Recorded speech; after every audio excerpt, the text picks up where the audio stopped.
जो कुछ अरुण नारंग नाल होया कि तुसी एक जथेबंदी के नुमाइंदे होने के नाते उन्होंने जायज़ ठहराते हो?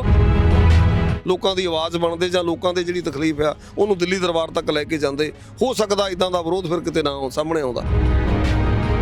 ਸਰਕਾਰ ਦਾ ਜਿਹੜਾ ਅਕਸ ਆ ਨਰਿੰਦਰ ਮੋਦੀ ਦਾ ਅਕਸ ਆ, ਮੇਰਾ ਖਿਆਲ ਜਿੰਨਾ ਕੋ ਮਿੱਟੀ 'ਚ ਮਿਲ ਚੁੱਕਾ। ਬੀਜੇਪੀ ਨੂੰ ਵੀ ਹੁਣ ਤਾਂ ਪਾਰਟੀ ਲਈ ਵੀ ਚਿੰਤਾ ਦਾ ਵਿਸ਼ਾ।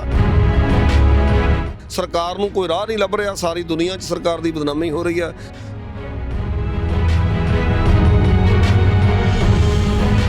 किसान अंदोलन के दरम्यान पड़ाव दर पड़ाव प्रोग्राम रखे जा रहे हैं और इन्होंने प्रोग्रामों के तहत ही अज FCI बचाओ दिवस मनाया गया, जिसके तहत देश भर के FCI गोदामां के बाहर दफ्तरां के बाहर धरना प्रदर्शन किया गया। फगवाड़े के भी भारतीय किसान यूनियन दुआबा की अगवाई के धरना प्रदर्शन किया गया। इस वेले भारतीय किसान यूनियन दुआबा के जनरल सकत्तर सतनाम सिंह सानी होरी साडे नाल ने।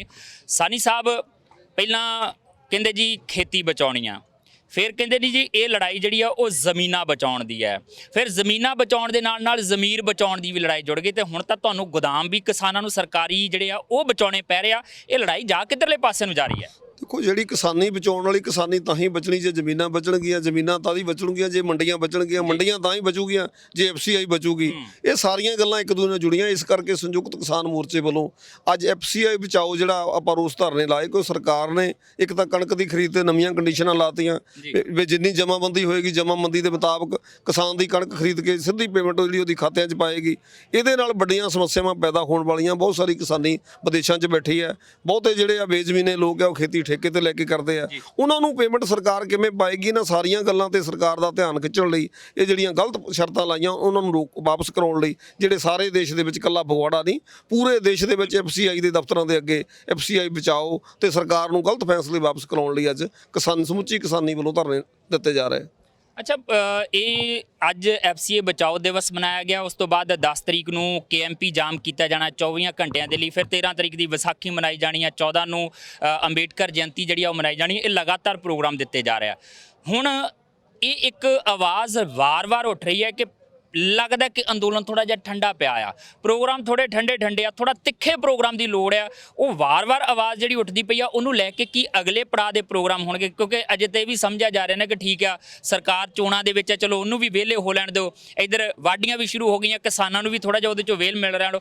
अगला प्रोग्राम जिहड़ा तिखा होएगा जां इसे तरीके नाल जिद्दां हुण इस लीह ते चलदे पए इदां दे प्रोग्राम अगले होणगे? देखो अंदोलन ठंडा नहीं पिया, सरकार जी इलैक्शनों च रुझी हुई है, इस करके लगातार डेडलॉक बनया होया, सरकार नाल कोई मीटिंग वगैरह नहीं हो रही। लेकिन किसानों के उत्साह च कोई कमी नहीं। किसान Tikri border, Ghazipur border, Singhu border, चाहे वह पलवल बार्डर आ, सारे मतलब हद्दां दे उत्ते किसान जिहड़ा डट के पूरा लड़ाई लड़ रहा। जिहड़ी दूसरी तुसीं गल कीती है 10 तरीक नूं KMP दे उत्ते 24 घंटे लई जाम, KMP बाईपास ਨੂੰ 24 ਘੰਟੇ ਲਈ ਬੰਦ ਕੀਤਾ ਜਾਊਗਾ। ਵਿਸਾਖੀ ਵਾਲਾ ਦਿਨ ਤੇ ਡਾਕਟਰ ਭੀਮ ਰਾਓ ਅੰਬੇਦਕਰ ਜੀ ਦਾ ਦਿਵਸ ਆ, ਉਹ ਵੀ ਦਿੱਲੀ ਦੇ ਸਾਰੇ ਬਾਰਡਰਾਂ ਦੇ ਉੱਤੇ ਮਨਾਇਆ ਜਾਣਾ। ਤੇ ਉਸ ਤੋਂ ਬਾਅਦ ਜਿਹੜਾ ਮਈ ਦੇ ਪਹਿਲੇ ਹਫਤੇ ਜਾਂ ਦੂਜੇ ਹਫਤੇ ਜੇ ਡੇਟ ਡਿਕਲੇਅਰ ਨਹੀਂ ਹੋਈ ਉਹ ਥੋੜੇ ਦਿਨਾਂ ਤੱਕ ਤੈਅ ਹੋ ਜਾਏਗਾ। ਸਾਰੇ ਦੇਸ਼ ਦੇ ਕਿਸਾਨਾਂ ਨੂੰ, ਮਜ਼ਦੂਰਾਂ ਨੂੰ, ਦੁਕਾਨਦਾਰਾਂ ਨੂੰ, ਵਪਾਰੀਆਂ ਨੂੰ, ਜਿਹੜੇ ਚਿੰਤਤ ਵਰਗ ਆ ਜਿਨ੍ਹਾਂ ਨੂੰ ਲੱਗਦਾ ਕਿ ਦੇਸ਼ ਜਿਹੜਾ ਗਲਤ ਦਿਸ਼ਾ ਵਿੱਚ ਜਾ ਰਿਹਾ, ਸਾਰਿਆਂ ਨੂੰ ਸੱਦਾ ਦਿੱਤਾ ਸੰਯੁਕਤ ਕਿਸਾਨ ਮੋਰਚੇ ਨੇ ਕਿ ਜਿਹੜਾ ਦਿੱਲੀ ਦਾ ਸੰਸਦ ਕੂਚ ਆ, ਸੰਸਦ ਵੱਲ ਨੂੰ ਪੈਦਲ ਮਾਰਚ ਕੱਢ ਕੇ ਸਾਰੀ ਦੁਨੀਆ ਦੀਆਂ ਨਿਗਾਹਾਂ ਖਿੱਚਣ ਦਾ ਯਤਨ संयुक्त किसान मोर्चे वालों किया जाऊगा। उहदे च सानूं उम्मीद है कि लखां की गिणती च सारे देश के किसान, मजदूर, होर जिहड़े अंदोलनकारी हमायती ने वो सारे हुम हुमा के दिल्ली पहुँचणगे। संसद वाल कूच की कोई तरीक तय नहीं की गई, ये कहता कि हाँ पहले हफ्ते दे विच जिहड़ी ये चीज़ हो सकती है। ਇਹਦਾ ਇੱਕ ਕਾਰਨ ਇਹ ਮੰਨ ਲਿਆ ਜਾਵੇ ਕਿ 2 ਮਈ ਨੂੰ ਨਤੀਜੇ ਆਉਣੇ ਨੇ ਤੇ ਨਤੀਜੇ ਉਡੀਕੇ ਜਾ ਰਹੇ ਆ ਸੰਯੁਕਤ ਕਿਸਾਨ ਮੋਰਚੇ ਦੇ ਵੱਲੋਂ, ਜਾਂ ਫਿਰ ਪਹਿਲੇ ਹਫਤੇ ਦੇ ਵਿੱਚ ਨਤੀਜਿਆਂ ਦੇ ਮੁਤਾਬਕ ਜੇ ਸਰਕਾਰ ਕੋਈ ਕਦਮ ਵਧਾ ਲੈਂਦੀ ਆ ਤੇ ਉਸ ਮੁਤਾਬਕ ਫੈਸਲਾ ਲਿਆ ਜਾਵੇ, ਜਾਂ ਪੱਕਾ ਕਰ ਲਿਆ ਗਿਆ ਕਿ ਕੋਈ ਗੱਲ ਨਹੀਂ ਨਤੀਜੇ ਜੋ ਮਰਜ਼ੀ ਹੋਣ, ਸਰਕਾਰ ਜਿੰਨੀ ਮਰਜ਼ੀ ਗੱਲਬਾਤ ਕਰੇ ਪਰ ਕੂਚ ਹੋਣਾ ਹੀ ਹੋਣਾ ਆ। ਦੇਖੋ ਵੋਟਾਂ ਦੇ ਨਤੀਜਿਆਂ ਦਾ ਸੰਯੁਕਤ ਕਿਸਾਨ ਮੋਰਚੇ ਤੇ ਕੋਈ ਸਿੱਧਾ ਅਸਰ ਨਹੀਂ ਹੈਗਾ। ਕੋਈ ਪਾਰਟੀ ਜਿੱਤੇ ਕੋਈ ਹਾਰੇ, ਇਹਦੇ ਨਾਲ ਸੰਯੁਕਤ ਮੋਰਚੇ ਨੂੰ, ਕਿਸਾਨੀ ਨੂੰ ਕੋਈ ਲੈਣਾ ਦੇਣਾ ਨਹੀਂ। ਡੇਟ ਇਸ ਕਰਕੇ ਡਿਕਲੇਅਰ ਉਸ ਦਾ ਨਹੀਂ ਸੀ ਕੀਤੀ ਗਈ। ਉਦੋਂ 7 ਨੁਮਾਇੰਦਿਆਂ ਦੇ ਵਿੱਚੋਂ ਸਿਰਫ 2 ਨੁਮਾਇੰਦੇ ਦਿੱਲੀ ਹਾਜ਼ਰ ਸੀ, ਗੁਰਨਾਮ ਸਿੰਘ ਚੜੂਨੀ ਤੇ ਡਾਕਟਰ ਦਰਸ਼ਨਪਾਲ। ਬਾਕੀ 5 ਨੁਮਾਇੰਦੇ ਉਹ ਮਤਲਬ ਦਿੱਲੀ 'ਚ ਹਾਜ਼ਰ ਨਾ ਹੋਣ ਕਰਕੇ ਇਸ ਕਰਕੇ ਡੇਟ ਦੇ ਉੱਤੇ ਰੋਕ ਲਾਈ ਗਈ ਸੀ। ਥੋੜੇ ਦਿਨਾਂ ਤੱਕ ਉਮੀਦ ਹੈ ਕਿ ਆਉਣ ਵਾਲੇ 5-4 ਦਿਨ ਦੇ ਵਿੱਚ ਜਿਹੜੀ ਸੰਸਦ ਕੂਚ ਆ, ਪਾਰਲੀਮੈਂਟ ਵੱਲੋਂ ਜਿਹੜਾ ਘਰਾਓ ਕਰਨਾ, ਪਾਰਲੀਮੈਂਟ ਵੱਲੋਂ ਪੈਦਲ ਮਾਰਚ ਕਰਨਾ, ਉਹਦੀ ਜਿਹੜੀ ਤਰੀਕ ਦਾ ਐਲਾਨ ਬਹੁਤ ਜਲਦੀ ਕਰ ਦਿੱਤਾ ਜਾਊਗਾ। ਕੋਈ ਜਿੱਤੇ ਕੋਈ ਹਾਰੇ, ਕਿਸਾਨ ਜਥੇਬੰਦੀਆਂ ਦਾ ਇਹਦੇ ਨਾਲ ਕੋਈ ਲੈਣਾ ਦੇ ਨਹੀਂ। ਕਿਸਾਨ ਜਥੇਬੰਦੀਆਂ ਗੈਰ ਰਾਜਨੀਤਿਕ ਆ। ਜਿਹੜੀ ਮਰਜ਼ੀ ਸਰਕਾਰ ਆ, ਜਿਹੜੀ ਮਰਜ਼ੀ ਪਾਰਟੀ ਆ, ਜਿਹੜੀ ਕਿਸਾਨਾਂ ਦੇ ਖਿਲਾਫ ਜਾ ਕੇ ਕੋਈ ਬਿੱਲ ਪਾਸ ਕਰੇਗੀ, ਕੋਈ ਉਹਨਾਂ ਨੂੰ ਇਦਾਂ ਦੇ ਐਕਟ ਲਾਗੂ ਕਰੂਗੀ, ਉਹਦਾ ਕਿਸਾਨ ਪਹਿਲਾਂ ਵੀ ਵਿਰੋਧ ਕਰਦੇ ਰਹੇ ਆ, ਅੱਜ ਤੇ ਡਟਵੇਂ ਰੂਪ ਵਿੱਚ ਕਰ ਰਿਹਾ ਹੈ। ਅੱਛਾ, ਇੱਕ ਤੁਹਾਡੇ ਨਾਲ ਵਾਅਦਾ ਹੋਇਆ ਸੀ ਮੀਟਿੰਗਾਂ ਦੇ ਦੌਰਾਨ ਜਿਹੜੀਆਂ ਸਰਕਾਰ ਨਾਲ ਹੋਈਆਂ ਕਿ ਨਾ ਤਾਂ ਬਿਜਲੀ ਸੋਧ ਬਿੱਲ ਲਿਆਂਦਾ ਜਾਏਗਾ ਤੇ ਨਾ ਪ੍ਰਦੂਸ਼ਣ ਨੂੰ ਲੈ ਕੇ ਜਿਹੜਾ ਆਰਡੀਨੈਂਸ ਆਉਣਾ ਹੈ ਉਹਦੇ ਵਿੱਚ ਕਿਸਾਨਾਂ ਨੂੰ ਰੱਖਿਆ ਜਾਏਗਾ। ਉਦੋਂ 50% ਵਾਅਦੇ ਜਿਹੜੇ ਤੁਹਾਡੀਆਂ ਮੰਗਾਂ ਮੰਨਣ ਦਾ ਬੜਾ ਦਾਅਵਾ ਕੀਤਾ ਸੀ ਸਰਕਾਰ ਨੇ, ਪਰ ਉਹ ਜਿਹਨੂੰ 50% ਕਹਿੰਦੀ ਉਹਦੇ ਵਿੱਚ ਪਤਾ ਲੱਗਾ ਕਿ ਹੁਣ ਬਿਜਲੀ ਸੋਧ ਬਿੱਲ ਦੀਆਂ ਤਾਂ ਚਰਚਾਵਾਂ ਦੁਬਾਰਾ ਫਿਰ ਛੇੜ ਲਈਆਂ ਨੇ ਸਰਕਾਰਾਂ ਨੇ, ਸੂਬਿਆਂ ਤੋਂ ਸਲਾਹਾਂ ਮੰਗਣੀਆਂ ਸ਼ੁਰੂ ਕਰ ਦਿੱਤੀਆਂ ਕਿ ਕਿਵੇਂ ਬਿਹਤਰ ਕੀਤਾ ਜਾ ਸਕਦਾ ਇਹਨੂੰ। ਦਰਅਸਲ ਸਰਕਾਰ ਜਿਹੜੀ ਹੈ ਮਤਲਬ ਹਰ ਕਾਸੇ ਦੇ ਨਿੱਜੀਕਰਨ ਦੇ ਰਾਹ ਪਈ ਹੋਈ ਹੈ। ਸਰਕਾਰ ਦੀ ਪਾਲਿਸੀ ਸਾਨੂੰ ਇਹ ਲੱਗਦਾ ਵੀ ਕਿਸਾਨ ਜਥੇਬੰਦੀਆਂ ਤੇ ਸ਼ਾਇਦ ਦਬਾਅ ਬਣਾ ਕੇ ਕੋਈ ਦਬਾਅ ਦੀ ਰਣਨੀਤੀ ਤਹਿਤ ਉਹ ਕਿਸਾਨ ਅੰਦੋਲਨ ਨੂੰ ਕਮਜ਼ੋਰ ਕਰ ਲੈਣਗੇ। ਇਹ ਸਰਕਾਰ ਦਾ ਭੁਲੇਖਾ। ਜਿੰਨਾ ਸਰਕਾਰ ਨੇ ਦਬਾਅ ਬਣਾਉਣ ਦਾ ਯਤਨ ਕੀਤਾ 25 ਨਵੰਬਰ ਤੋਂ ਲੈ ਕੇ, ਉਹਨਾਂ ਉਹ ਸਰਕਾਰ ਦੇ ਉਲਟ ਗਿਆ। ਉਸ ਦੇਸ਼ ਦੀ ਜਨਤਾ ਜਿਹੜੀ ਗੈਰ ਕਿਸਾਨੀ ਵਾਲੇ ਲੋਕ ਆ ਉਹ ਵੀ ਸਰਕਾਰ ਤੋਂ ਖਫਾ ਹੋ ਕੇ ਇਸ ਅੰਦੋਲਨ ਨਾਲ ਜੁੜ ਰਹੇ ਆ। ਇਹ ਸਰਕਾਰ ਦੀ ਮਤਲਬ ਇੱਕ ਟੋਟਲ ਫੇਲੀਅਰ ਆ। ਉਹ ਸਰਕਾਰ ਮਸਲਾ ਹੱਲ ਕਰਨ ਦੀ ਬਜਾਏ ਇਹਨੂੰ ਸਗਾ ਉਲਟਾ ਹੋਰ ਉਲਝਾ ਰਹੀ ਆ। ਨਵੇਂ ਆਰਡੀਨੈਂਸ ਲਿਆ ਕੇ, ਚਾਹੇ ਉਹ ਪਰਾਲੀ ਵਾਲਾ ਆਰਡੀਨੈਂਸ ਹੈ ਤੇ ਚਾਹੇ ਬਿਜਲੀ ਸੋਧ ਬਿੱਲ ਐਕਟ ਆ, ਇਹਦੇ ਤੇ ਵੀ ਵੱਡਾ ਵਿਰੋਧ ਹੋਣਾ। ਕੇਂਦਰ ਸਰਕਾਰ ਨੂੰ ਅਧਿਕਾਰ ਹੀ ਨਹੀਂ ਹੈਗਾ ਦੇਸ਼ ਦੇ ਸੰਘੀ ਢਾਂਚੇ ਤੇ ਲਗਾਤਾਰ ਹਮਲਾ ਕਰਕੇ ਸਟੇਟਾਂ ਨੂੰ ਤੇ ਕਾਰਪੋਰੇਸ਼ਨਾਂ ਜਿਵੇਂ ਇੱਕ ਪੰਚਾਇਤ ਵਾਲੇ ਅਧਿਕਾਰ ਵੀ ਜਿਹੜੀਆਂ ਸਟੇਟ ਗਵਰਨਮੈਂਟ ਆ ਉਹਨਾਂ ਕੋਲ ਨਹੀਂ ਛੱਡੇ। ਇਹਦਾ ਸਰਕਾਰਾਂ ਨੂੰ ਵਿਰੋਧ ਕਰਨਾ ਚਾਹੀਦਾ। ਅਸੀਂ ਤਾਂ ਸਾਰੀਆਂ ਸਟੇਟ ਗਵਰਨਮੈਂਟਾਂ ਨੂੰ ਬੇਨਤੀ ਕਰਦੇ ਹਾਂ ਕਿ ਉਹ ਵੀ ਡਟਵੀਂ ਲੜਾਈ ਲੜਨ। ਸਭ ਤੋਂ ਵੱਧ ਜਿਹੜਾ ਹੱਕਾਂ ਦੇ ਛਾਪਾ ਇਹ ਰਾਜ ਸਰਕਾਰਾਂ ਤੇ ਵੀ ਪੈ ਰਿਹਾ।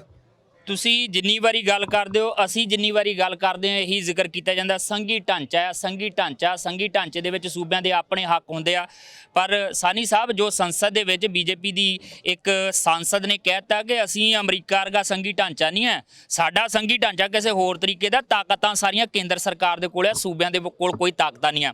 ਤੇ ਫਿਰ ਜਦੋਂ ਉਹਨਾਂ ਨੇ ਤੈਅ ਹੀ ਕਰ ਲਿਆ, ਇਹ ਦੱਸ ਹੀ ਦਿੱਤਾ ਕਿ ਸਾਡਾ ਸੰਘੀ ਢਾਂਚਾ ਉਹੋ ਜਿਹਾ ਨਹੀਂ ਜਿੱਦਾਂ ਦਾ ਅਮਰੀਕਾ ਦੇ ਵਿੱਚ ਸੂਬਿਆਂ ਨੂੰ ਹੱਕ ਹੈ, ਇਹਦਾ ਮਤਲਬ ਫਿਰ ਜਿਹੜਾ ਰੋਣਾ ਰੋਇਆ ਜਾ ਰਿਹਾ ਸੰਘੀ ਢਾਂਚੇ ਦਾ, ਸੰਘੀ ਤਾਂ ਉਹਦੀ ਕਦੋਂ ਦੀ ਘੁੱਟ ਦਿੱਤੀ ਉਹਨਾਂ ਨੇ। ਦੇਖੋ, ਜਦੋਂ ਦੀ ਬੀਜੇਪੀ ਸਰਕਾਰ ਹੋਂਦ 'ਚ ਆਈ ਹੈ ਨਰਿੰਦਰ ਮੋਦੀ, ਉਹਦੀ ਜਿਹੜੀ ਸੱਚਾਈ ਹੈ ਉਹ ਸਾਰੀ ਦੇਸ਼ ਦੀ ਜਨਤਾ ਦੇ ਸਾਹਮਣੇ ਆ ਗਈ। ਵੱਡੇ ਵੱਡੇ ਵਾਅਦੇ ਕਰਕੇ ਸੱਤਾ 'ਚ ਆਈ ਹੈ। ਵਾਅਦੇ ਪੂਰੇ ਕਰਨ ਦੀ ਬਜਾਏ ਉਹਨਾਂ ਨੇ ਸੰਵਿਧਾਨ ਨੂੰ ਨਸ਼ਟ ਕਰਨ ਲਈ, ਦੇਸ਼ ਦੇ ਸੰਘੀ ਢਾਂਚੇ ਨੂੰ ਬਰਬਾਦ ਕਰਨ ਲਈ, ਦੇਸ਼ ਦੇ ਵੱਖ-ਵੱਖ ਫਿਰਕਿਆਂ 'ਚ ਵੱਖ-ਵੱਖ ਧਰਮਾਂ ਦੇ ਵਿੱਚ ਲੜਾਈ ਪਾ ਕੇ ਉਹਨਾਂ ਨੇ ਆਪਣੀਆਂ ਵੋਟਾਂ ਪੱਕੀਆਂ ਕਰਨ ਦਾ ਯਤਨ ਕੀਤਾ। ਬਹੁ ਗਿਣਤੀ ਨੂੰ ਘੱਟ ਗਿਣਤੀ ਨਾਲ ਲੜਾ ਕੇ ਉਹਦਾ ਇਹ ਨਤੀਜਾ ਜਿਹੜਾ ਵੱਡਾ ਅੰਦੋਲਨ ਦੇਸ਼ ਦੇ ਵਿੱਚ ਉੱਠਿਆ। ਸਰਕਾਰ ਨੂੰ ਕੋਈ ਰਾਹ ਨਹੀਂ ਲੱਭ ਰਿਹਾ। ਸਾਰੀ ਦੁਨੀਆ 'ਚ ਸਰਕਾਰ ਦੀ ਬਦਨਾਮੀ ਹੋ ਰਹੀ ਹੈ। ਸਰਕਾਰ ਦਾ ਜਿਹੜਾ ਅਕਸ ਆ ਨਰਿੰਦਰ ਮੋਦੀ ਦਾ ਅਕਸ ਆ, ਮੇਰਾ ਖਿਆਲ ਜਿੰਨਾ ਕੋ ਮਿੱਟੀ 'ਚ ਮਿਲ ਚੁੱਕਾ। ਬੀਜੇਪੀ ਨੂੰ ਵੀ ਹੁਣ ਤਾਂ ਪਾਰਟੀ ਲਈ ਵੀ ਚਿੰਤਾ ਦਾ ਵਿਸ਼ਾ। ਜੇ ਅਸੀਂ ਜਿਹੜੀ ਪਾਰਟੀ ਦੀ ਹੋਂਦ ਖਤਮ ਹੋ ਜਾਏਗੀ, ਉਹ ਲਗਾਤਾਰ ਜੇ ਹਜੇ ਵੀ ਇਹਨਾਂ ਮਸਲਿਆਂ ਤੋਂ ਪਿੱਛੇ ਨਹੀਂ ਹਟਦੀ ਤੇ ਸਾਰੀ ਦੇਸ਼ ਦੀ ਜਨਤਾ, ਕਿਸਾਨਾਂ ਨੇ ਤਾਂ ਤਹੀਆ ਕੀਤਾ ਹੈ ਸਾਰੇ ਦੇਸ਼ ਦੀ ਜਨਤਾ ਨੂੰ ਇੱਕ ਪਲੇਟਫਾਰਮ ਤੇ ਲਿਆ ਕੇ ਇੱਕ ਵੱਜਵੀਂ ਲੜਾਈ ਸਰਕਾਰ ਦੇ ਖਿਲਾਫ ਅਸੀਂ ਲੜ ਰਹੇ ਹਾਂ। ਉਹ ਅੱਗੇ ਨੂੰ ਵਧ ਰਹੇ ਹਾਂ, ਲੜਾਈ ਹੋਰ ਵੱਡੀ ਹੋਏਗੀ। ਤੁਸੀਂ ਕਹਿੰਦੇ ਬੀਜੇਪੀ ਨੂੰ ਚਿੰਤਾ ਆ ਇਸ ਸਮੇਂ, ਜਾਂ ਚਿੰਤਾ ਕਰਨੀ ਚਾਹੀਦੀ ਹੈ ਜਾਂ ਚਿੰਤਾ ਕੀਤੀ ਜਾ ਰਹੀ ਹੈ, ਪਰ ਜਿਸ ਤਰੀਕੇ ਨਾਲ ਪੰਜਾਬ ਦੇ ਵਿੱਚ ਭਾਰਤੀ ਜਨਤਾ ਪਾਰਟੀ ਵਾਲਿਆਂ ਦਾ ਵਿਰੋਧ ਹੋ ਰਿਹਾ, ਕੱਲ ਹੁਸ਼ਿਆਰਪੁਰ ਦੇ ਵਿੱਚ ਯੂਨੀਅਨ ਮਿਨਿਸਟਰ ਨੇ ਸੋਮ ਪ੍ਰਕਾਸ਼ ਹੋਰੀ, ਉਹਨਾਂ ਨੂੰ ਗੱਡੀ ਦੜਾਉਣੀ ਪਈ। ਜਿਸ ਤਰੀਕੇ ਨਾਲ ਅਰੁਣ ਨਾਰੰਗ ਨਾਲ ਜੋ ਕੁਝ ਹੋਇਆ ਪਿਆ ਮਲੋਟ ਦੇ ਵਿੱਚ ਜਾਂ ਹੋਰਨਾਂ ਥਾਵਾਂ ਤੇ ਜਿੱਦਾਂ ਰੋਸ ਮੁਜ਼ਾਹਰੇ ਹੋ ਰਿਹਾ, ਉਹਨੂੰ ਦੇਖ ਕੇ ਲੱਗਦਾ ਕਿ ਭਾਰਤੀ ਜਨਤਾ ਪਾਰਟੀ ਵਾਲਿਆਂ ਨੂੰ ਆਪਣੀ ਪਾਰਟੀ ਦੀ ਚਿੰਤਾ ਹੈਗੀ ਆ, ਬਾਵਜੂਦ ਇਸ ਦੇ ਜਦੋਂ ਇਹ ਇਹਨਾਂ ਕਾਨੂੰਨਾਂ ਦੇ ਪੱਖ ਦੇ ਵਿੱਚ ਹੀ ਬੋਲਦੇ ਰਹਿੰਦੇ। ਦੇਖੋ, ਉਹਨਾਂ ਨੂੰ ਚਾਹੀਦਾ ਕੇਂਦਰ ਵਿੱਚ ਜਾ ਕੇ ਜਿਹੜੀ ਉਹਨਾਂ ਦੀ ਪਾਰਟੀ ਹੈ, ਜਿਹੜੀ ਉਹਨਾਂ ਦੀ ਹਾਈ ਕਮਾਂਡ ਆ, ਉਹਦੇ ਤੇ ਪ੍ਰੈਸ਼ਰ ਪਾਉਣ। ਪੰਜਾਬ ਦੀਆਂ ਲੋਕਲ ਬਾਡੀ ਜਿਹੜੀਆਂ ਚੋਣਾਂ ਹੋਈਆਂ ਉਹਦੇ ਵਿੱਚ ਬੀਜੇਪੀ ਦਾ ਜੋ ਹਸ਼ਰ ਹੋਇਆ ਉਹ ਸਾਰੇ ਦੁਨੀਆ ਦੇ ਸਾਹਮਣੇ ਆ। ਬੀਜੇਪੀ ਦੇ ਆਗੂਆਂ ਦਾ ਵਿਰੋਧ ਹੁਣ ਪੰਜਾਬ ਦੇ ਜਿਹੜੇ ਕਿਸਾਨ ਆ ਜਾਂ ਆਮ ਲੋਕ ਇਸ ਕਰਕੇ ਕਰਦੇ ਆ ਕਿ 4 ਮਹੀਨੇ ਹੋ ਗਏ ਲਗਾਤਾਰ ਅੰਦੋਲਨ ਚੱਲਦਾ। ਪਹਿਲੀ ਤਾਂ ਗੱਲ ਸਰਕਾਰ ਨੇ ਉਹਨੂੰ ਅਣਗੌਲਿਆਂ ਕੀਤਾ। 300 ਤੋਂ ਵੱਧ ਕਿਸਾਨਾਂ ਦੀ ਮੌਤ ਹੋ ਗਈ। ਅਜੇ ਤੱਕ ਬੀਜੇਪੀ ਦੀ ਕੋਈ ਹਮਦਰਦੀ ਨਾ ਕਿਸਾਨੀ ਸੰਘਰਸ਼ ਨਾਲ ਆ, ਨਾ ਜਾਨਾਂ ਗਵਾਉਣ ਵਾਲਿਆਂ ਨਾਲ ਆ। ਇਸੇ ਕਰਕੇ ਜਿਹੜਾ ਭੜਕਿਆ ਹੋਇਆ ਲੋਕ ਰੋਹ ਆ, ਅਸੀਂ ਸਰਕਾਰ ਨੂੰ ਅਪੀਲ ਕਰਦੇ ਹਾਂ ਉਹ ਸਮਾਂ ਰਹਿੰਦੇ ਆਪਣਾ ਫਰਜ਼ ਅਦਾ ਕਰੇ।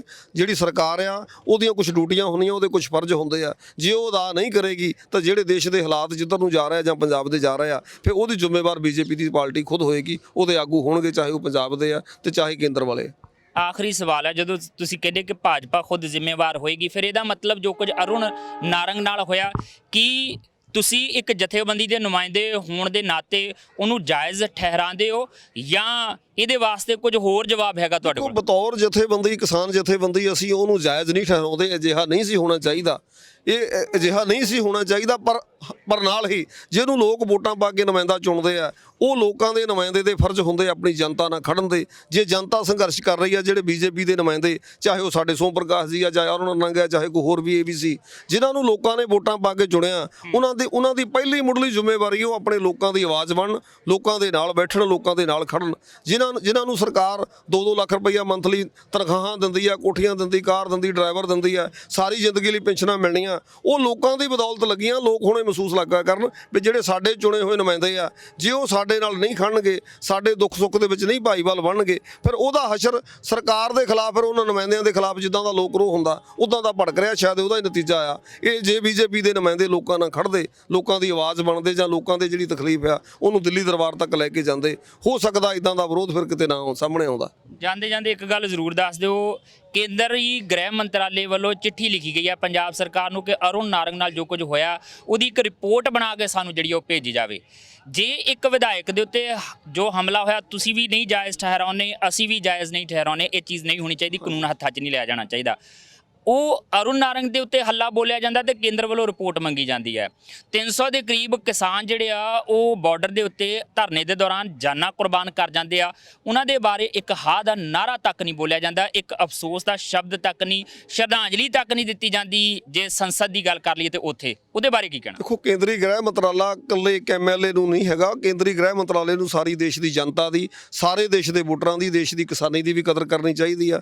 ਲਗਭਗ 350 ਕਿਸਾਨਾਂ ਦੀ ਡੈਥ ਹੋ ਗਈ ਹੈ। ਕੇਂਦਰੀ ਗ੍ਰਹਿ ਮੰਤਰਾਲਾ ਉਹਦੇ ਤੇ ਚੁੱਪ ਹੈ।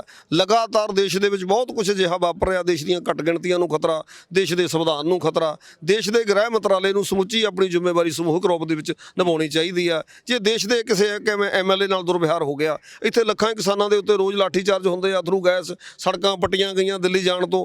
ਸਾਨੂੰ 4 ਮਹੀਨੇ ਤੋਂ ਵੱਧ ਸਮਾਂ ਹੋ ਗਿਆ ਦਿੱਲੀ ਦੇ ਬਾਰਡਰਾਂ ਤੇ ਧੱਕੇ ਨਾਲ ਰੋਕ ਕੇ, ਲੇਕਿਨ ਇੱਕ ਵੀ ਸਹੂਲਤ ਇਸ ਦਿੱਲੀ ਦੀ ਜਿਹੜੀ ਕੇਂਦਰ ਸਰਕਾਰ ਹੈ ਉਹਨੇ ਪ੍ਰੋਵਾਈਡ ਨਹੀਂ ਕੀਤੀ। ਮਨੁੱਖੀ ਅਧਿਕਾਰਾਂ ਦਾ ਵੱਡਾ ਘਾਣ ਕਿਸਾਨੀ ਦਾ ਦਿੱਲੀ 'ਚ, ਦਿੱਲੀ ਦੇ ਦਰਬਾਰ ਦੇ, ਦਿੱਲੀ ਦੇਸ਼ ਦੀ ਰਾਜਧਾਨੀ 'ਚ ਹੋ ਰਿਹਾ। ਦੇਸ਼ ਦਾ ਗ੍ਰਹਿ ਮੰਤਰਾਲਾ ਕਿਉਂ ਉਹਦੇ ਤੇ ਚੁੱਪ ਆ? ਉਹਨੇ ਕੋਈ ਸਹੂਲਤ, ਨਾ ਕੋਈ ਬਿਜਲੀ ਪਾਣੀ ਦੀ, ਨਾ ਕੋਈ ਸਿਹਤ ਸਹੂਲਤ, ਇੱਕ ਵੀ ਸਹੂਲਤ ਕਿਸਾਨਾਂ ਨੂੰ ਪ੍ਰਦਾਨ ਨਹੀਂ ਕੀਤੀ। ਧੱਕੇ ਨਾਲ ਬੈਰੀਕੇਡ ਲਾ ਕੇ ਕਿਸਾਨਾਂ ਨੂੰ ਰੋਕ ਕੇ ਦਿੱਲੀ ਵਹਾਇਆ ਹੋਇਆ। ਮੇਰਾ ਖਿਆਲ ਆ ਦੇਸ਼ ਦੇ ਗ੍ਰਹਿ ਮੰਤਰਾਲੇ ਨੂੰ, ਦੇਸ਼ ਦੇ ਮਨੁੱਖੀ ਅਧਿਕਾਰ ਕਮਿਸ਼ਨ ਨੂੰ, ਜਾਂ ਦੁਨੀਆ ਦੇ ਜਿੰਨੇ ਮਨੁੱਖੀ ਅਧਿਕਾਰ ਕਮਿਸ਼ਨ ਆ, ਉਹਦਾ ਸਖਤ ਨੋਟਿਸ ਲੈ ਕੇ ਜਿਹੜੀ ਭਾਰਤ ਸਰਕਾਰ ਆ ਉਹਦੇ ਤੇ ਕੋਈ ਸਖਤ ਕਾਰਵਾਈ ਜਿਹੜਾ ਮਨੁੱਖੀ ਅਧਿਕਾਰ ਕਮਿਸ਼ਨ ਆ ਵਰਲਡ ਦਾ, ਉਹਨੂੰ ਕਰਨੀ ਚਾਹੀਦੀ ਹੈ।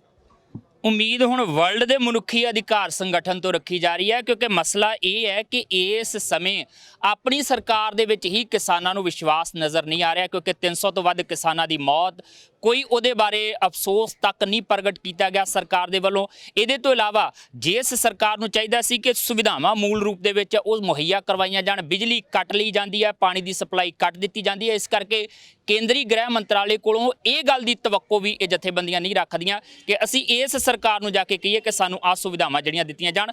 ਅੰਤਰਰਾਸ਼ਟਰੀ ਮਨੁੱਖੀ ਅਧਿਕਾਰ ਸੰਗਠਨ ਦੇ ਮੂਹਰੇ ਇਹ ਗੱਲ ਜਿਹੜੀ ਆ ਉਹ ਰੱਖੀ ਜਾ ਰਹੀ ਆ। ਫਿਲਹਾਲ ਇਸ ਅੰਦੋਲਨ ਨੂੰ ਦਿਨ ਪ੍ਰਤੀ ਦਿਨ ਹੋਰ ਤਿੱਖਾ ਕਰਨ ਦੀ ਗੱਲ ਕੀਤੀ ਜਾ ਰਹੀ ਆ, ਪਰ ਇਹਦੇ ਵਿੱਚ ਇੱਕ ਠਹਿਰਾਅ ਆ, ਉਹ ਠਹਿਰਾਅ ਏ ਇਹਨਾਂ ਵਾਢੀਆਂ ਦੇ ਸਮੇਂ ਦਾ, ਸਰਕਾਰ ਦੇ ਚੁਣਾਵੀ ਜਿਹੜੇ ਦਿਨ ਨੇ ਉਹਨਾਂ ਦੇ ਪੂਰੇ ਹੋਣ ਦਾ। 5 ਸੂਬਿਆਂ ਦੀਆਂ ਚੋਣਾਂ ਦੇ ਨਤੀਜੇ 2 ਮਈ ਨੂੰ ਆ ਜਾਣੇ ਆ। ਉਹਦੇ ਤੋਂ ਬਾਅਦ ਸਰਕਾਰ ਤੇ ਜਥੇਬੰਦੀਆਂ ਆਮੋ ਸਾਹਮਣੇ ਖੜੀਆਂ ਨਜ਼ਰ ਆਉਣਗੀਆਂ। ਉਹ ਫੈਸਲਾ ਲੈਂਦੀਆਂ ਨੇ ਮੀਟਿੰਗਾਂ ਕਰਕੇ, ਜਾਂ ਫਿਰ ਇੱਕ ਦੂਜੇ ਦੇ ਖਿਲਾਫ ਤਿੱਖੇ ਰੂਪ ਦੇ ਵਿੱਚ ਜਿਹੜੀਆਂ ਉੱਭਰ ਕੇ ਸਾਹਮਣੇ ਨਜ਼ਰ ਆਉਂਦੀਆਂ ਨੇ, ਇਹ ਦੇਖਾਂਗੇ।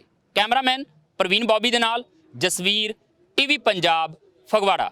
ਸਤਿ ਸ਼੍ਰੀ ਅਕਾਲ ਜੀ, ਮੈਂ ਨਿਰਮਲ ਮਾਨ ਪੂਰਾ ਡੈਟ ਸੈਟਲਮੈਂਟ ਤੋਂ। ਇਹ ਤੁਸੀਂ ਵੀਡੀਓ ਦੇਖ ਰਹੇ ਸੀ TV ਪੰਜਾਬ ਦੇ ਉੱਤੇ। ਇਹੋ ਜਿਹੇ ਹੋਰ ਜਾਣਕਾਰੀ ਭਰਪੂਰ ਵੀਡੀਓ ਦੇਖਣ ਵਾਸਤੇ TV ਪੰਜਾਬ ਦੇ ਚੈਨਲ ਨੂੰ ਸਬਸਕ੍ਰਾਈਬ ਕਰੋ ਤੇ ਨਾਲ ਹੇਠ ਦਿੱਤੇ ਹੋਏ ਬੈਲ ਆਈਕਨ ਦੇ ਬਟਨ ਦਬਾਓ। ਸਤਿ ਸ਼੍ਰੀ ਅਕਾਲ।